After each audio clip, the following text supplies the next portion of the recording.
So, welcome everyone. My brief from Tammy is that she's asked to talk a bit about how endometriosis occurs and why people with endometriosis have a lot of pain. So, just start off with some very basic definitions. So, endometriosis is the presence of endometrial tissue, so the glands that sit on the inside of the uterus that get shed every month. So, endometriosis is when those glands move outside the uterus. So, very simple definition. It is staged in what we call ASRM staging, so these are the American staging, so obviously from stage 1, which is top left, to stage 4, which is bottom right, which is the most severe. Now the important thing to understand is that this staging is about severity of disease in terms of how much disease there is in the pelvis. It is completely unrelated to how much pain this person has. So it's very common for somebody to have stage 1 and lots of pain, and there are few patients with stage 4 who don't have pain. There is another staging system called the EFI score, so this came out probably about 10 years ago. So the criticism with the staging score for ASRM 1 to 4 was that it detailed disease load, but it didn't correlate onto how that manifested in patients. So EFI score was an attempt to correlate with people who wanted to fall pregnant. And it correlates essentially, it combines the ASRM score with essentially a degree of function, and then it comes with a numerical value, and the higher the score, you can see here, the higher the chance of pregnancy.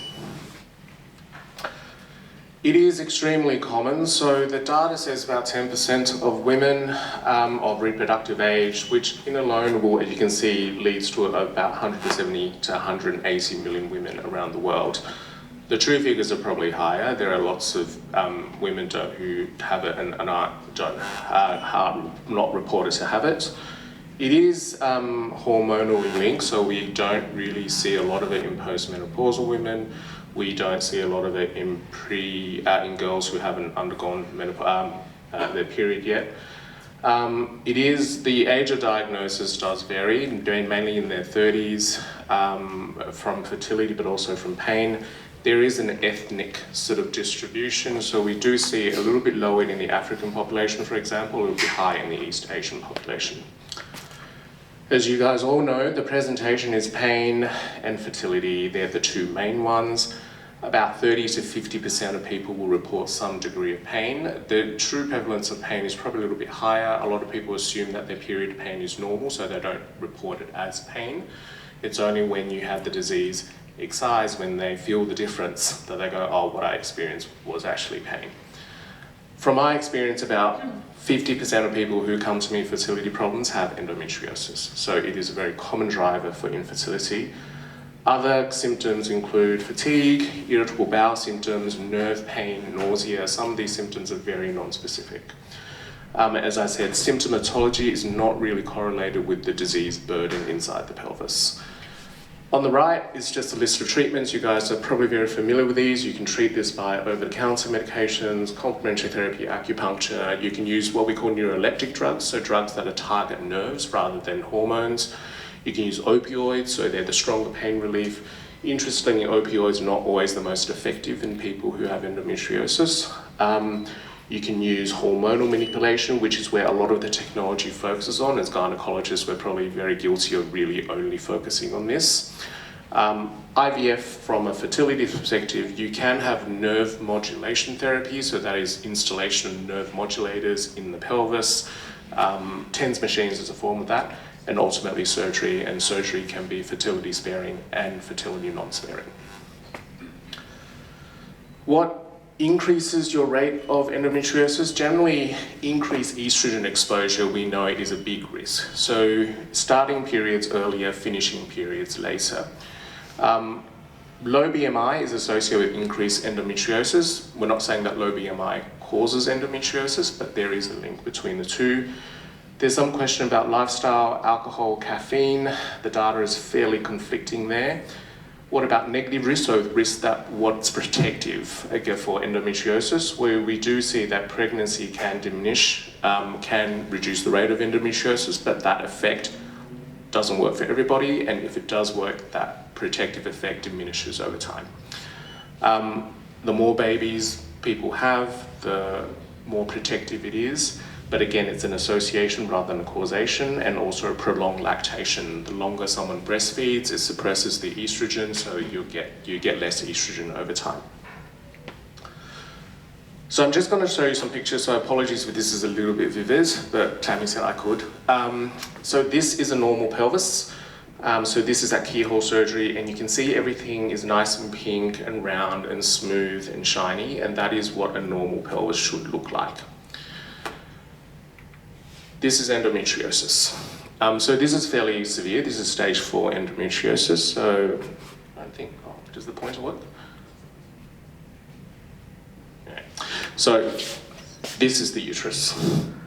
This is an ovary. This is the rectum, the bowel, that's pulled up to the back of the uterus. This is another ovary, and that's probably an endometrioma. So compare that with this. So the pelvis gets quite distorted. In order to diagnose endometriosis, you have to have a really high index of suspicion. So the person who's doing the laparoscopy, the keyhole surgery, we have to be super paranoid. While this may look normal, this is actually really early endometriosis. You can see here, maybe with the eye of faith, they're clear little bubbles. So this is endosalpingiosis, so the first stages of endometriosis. This then progresses to this inflammatory phase, these red fibers. So here and here, so these are nodules of endometriosis starting to form. You can see there is inflammation and also new vessels forming around these lesions. So that's very key for endometriosis. It then develops into something like this. So this is a red nodule. Endometriosis will move on to this stage. Some textbooks or some papers will call this red endometriosis, but this is sort of starting to mature. And then eventually you get this very classic picture of these black spots. The black is actually endometriosis, these type of endometriosis that has then bled, and that blood has been trapped in the nodule and it metabolizes over time. Blood consists of iron, so as it metabolizes, it forms these dark spots. Eventually it becomes like this. So this is, so these little pockets, you can see they're almost glandular in nature. And then old endometriosis, which is inactive, forms these little white patches. So these are sometimes called white endometriosis. These are probably less active and is a combination of endometriosis and scarring. This is an endometrioma right there on the left ovary. So it can get quite big, and when you pop it, it gets that brown sort of character. The brown is again metabolized old blood, hemosiderin. So, how does this happen? Without going too much into it, there are generally two theories. One theory is that cells that normally sit on the inside of the uterus somehow migrate to the outside of the uterus. So that is the retrograde menstruation theory, that is the vascular spread, lymphatic spread theory, and then the other theory is that cells that were not endometriosis cells for some reason change into endometriosis cells. So they don't spread from the uterus, but they change while in the same position. So retrograde menstruation is very commonly thought as a reason for endometriosis. Retrograde menstruation is extremely common. So it happens, we think, in about 70 to 80% of women. So that is when women have a period, instead of everything flushing down through the vagina, sometimes the uterus contracts and the stuff flushes back up the fallopian tube. And some of these cells will stick to the pelvis and then start to grow. It doesn't explain everything, but certainly when we look at superficial endometriosis that is really widespread, this picture does probably help as an explanation. Coelomic metaplasia is probably the most common theory about cells that are not essentially uterus cells, so cells that sit on the surface of the bowel, surface of the ovary, that over time changes to become endometriosis cells. We don't know why this exactly happens, but this explains endometriosis, for example, in boys. This explains endometriosis in the lung, so technically the lung is fairly protected, you can't get into the lung from the uterus. Explains endometriosis in the brain. so very rare causes of endometriosis. When we do surgical resections, I mean, my colleagues and I talk about it all the time, that we just think that endometriosis, where you have that terrible stuck picture where everything is stuck to the bowel, to the ovary in the middle, we think this is more in keeping with this theory, whereas that superficial spread of endometriosis, that stage 1 and 2, is probably more related to retrograde menstruation. We know that endometriosis is also linked to some autoimmune disorders. So when you look at disease profiles, people who have endometriosis are more likely to have lupus, rheumatoid arthritis, multiple sclerosis. We know that in endometriosis nodules, I'll show you in a sec, there are different immune cells that shouldn't be there that exist. There is a definite family clustering, so we know that in twins, for example, they're more likely to have endometriosis. If one twin has it, it's more likely the other twin has it. First degree relatives give you a 6 to 7 times increased risk of having endometriosis. We don't exactly know what the mechanism is. It's probably not just genetic, it's probably an interaction of genes with the environment, which brings us to this point of epigenetics. So epigenetics is not really talking about changes in the genes, but it's talking about how these genes are expressed. So we know from a lot of work, for example, in obesity, in polycystic ovarian syndrome, that the environment will regulate how certain genes are expressed. And in endometriosis, genes that express hormones, estrogen, are upregulated, so they're much more common. So, sorry, this is a bit of a spread through what I think is quite complicated science. If we move on to pain, before we talk about pain, I just want to let everyone know a few points about nerves. So nerves are very complicated, and they're complex because there are so many nerves that interact and network with each other. But if you look at an individual nerve, they're actually quite simple. So nerves essentially have almost a digital signal. So they can either be switched on or switched off. And the threshold for switching on a nerve is this, what we call the threshold of excitation. So you can stimulate a nerve all you want, and as long as it's below that level or threshold of excitation, the nerve will not fire. But once you get to enough stimulation that raises above that threshold, the nerve will always fire. The nerve can't half fire, it can't half not fire. It's either on or it's off. What we think happens in endometriosis is that the combination of inflammation, bleeding from the deposits, and irritation from the blood, and also sometimes nodules that invade directly into the nerves, will cause the threshold of excitation to be lowered over time. So, and that explains how pain starts off as, I can tolerate this, to in the next 10 years, it's unbearable, and the smallest things will trigger this pain. It's definitely real pain, but the triggers are very different. So, this is endometriosis under a microscope. We've overlaid cartoons and things like that on it just to illustrate some ideas, but these glands, these are endometriosis glands. And you can see that they have a whole range of these cells around it. These are immune cells. They shouldn't be there, and yet we find them there. We find in the blue these nerve fibers. Again, nerves shouldn't exist in these cells, but yet they do. So all of these cells, all of these structures exist in endometriosis that shouldn't really be there.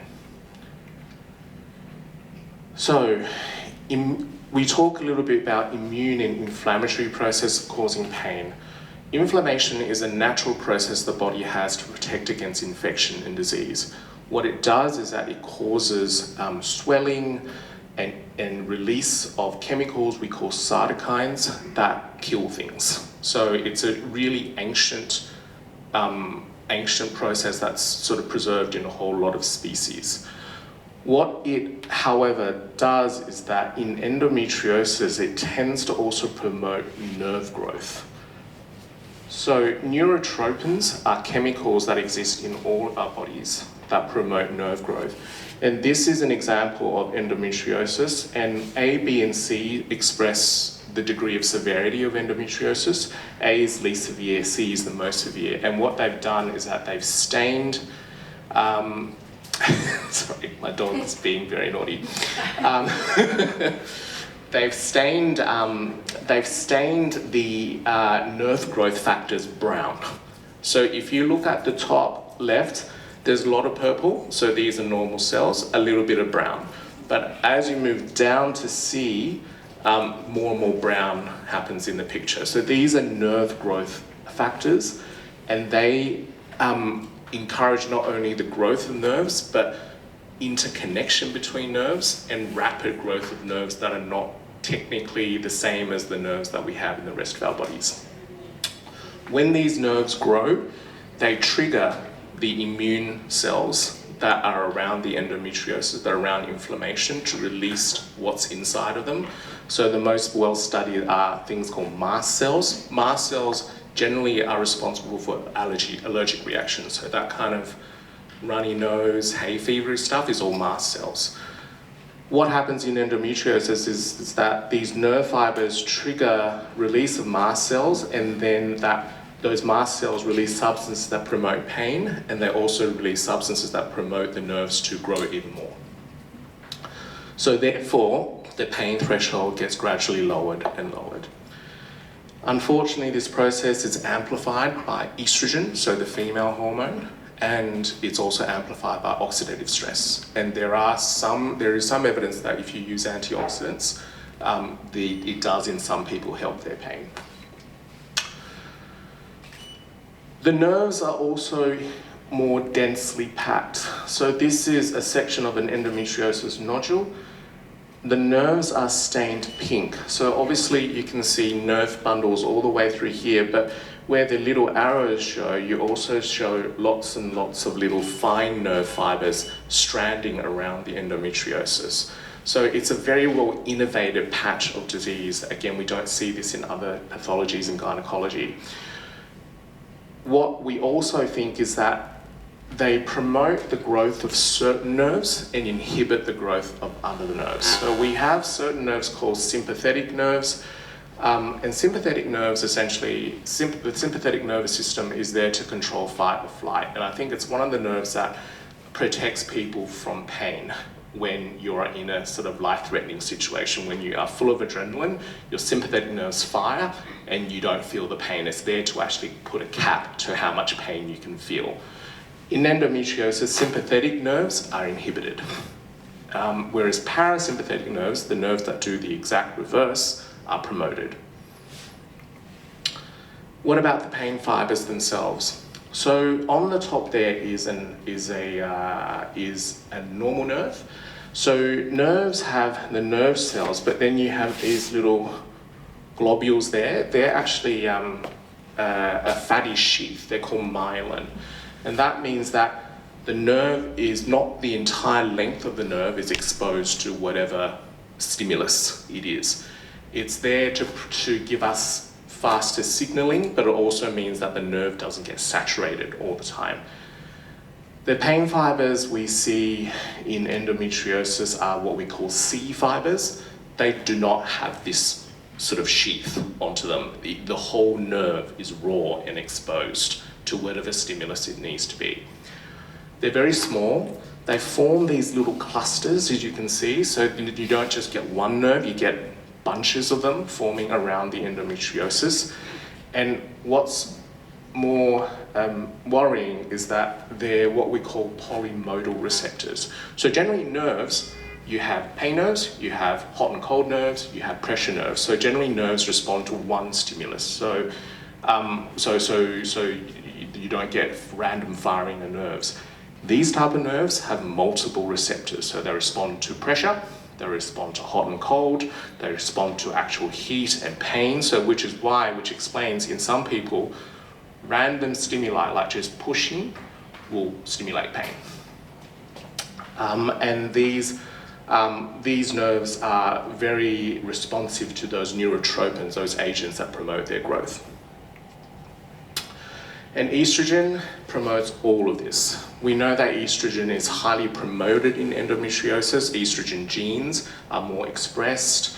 their enzymes are more expressed, and the other hormone, which is the counter of estrogen in females, progesterone, is actively suppressed. Progesterone is a really potent anti-inflammatory agent. People forget that. People just focus on progesterone as, you know, it's the pregnancy, that it's the hormone you need for pregnancy, which is true, but it's actually very potent in suppressing inflammation.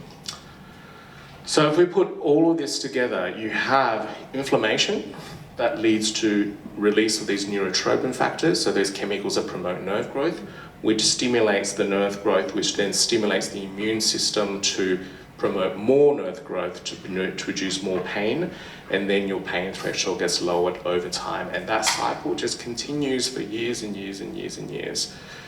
Those diseases that I showed you on the photos before, they're not people who've had endometriosis for a year. These are people who've had endometriosis for decades, and this pain cycle has been ongoing for decades.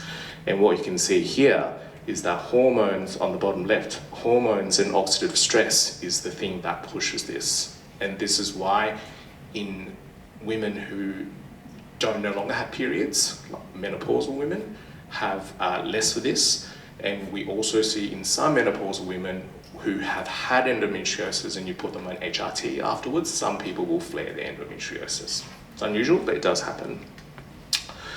So is there any good news from this? It all sounds very depressing. I suppose the good thing is all of these things we talked about, the neurotropins, the cytokine pathways, the things about oxidative stress, these are all very relatively new technology. Previously, a lot of work has gone into hormonal manipulation, different types of pills. I think Visane coming on the market was a bit of a game changer as a type of progesterone that was much more anti-inflammatory than the other progesterones in the market. We've had Rieco, which I see for my patient population has been an absolute game changer for a lot of people with pain. But all of this is about hormonal manipulation. Understanding these other pathways means that we can have other targets that are non-hormonal. So we can block the production of these brain-derived new growth factors for nerves. We can block inflammatory pathways. JAK and STAT blockers are actually they're actually quite advanced in some of their trials. And more importantly, oxidative stress. I mean, antioxidants are straightforward. They're generally very harmless, and in some populations of endometriosis, we think it's useful. There is a trial going on in Edinburgh at the moment using DCA, dichloroacetate. So this is a very cheap compound. It's used as an adjuvant to chemotherapy, not as a chemotherapy agent, but it's used as an adjuvant to it. And it blocks oxidative stress pathways in the endometriosis. So this trial has legs and it shows effects. This will be an absolute game changer, I think, for people with endometriosis to avoid hormonal therapy. So that is the end of my talk.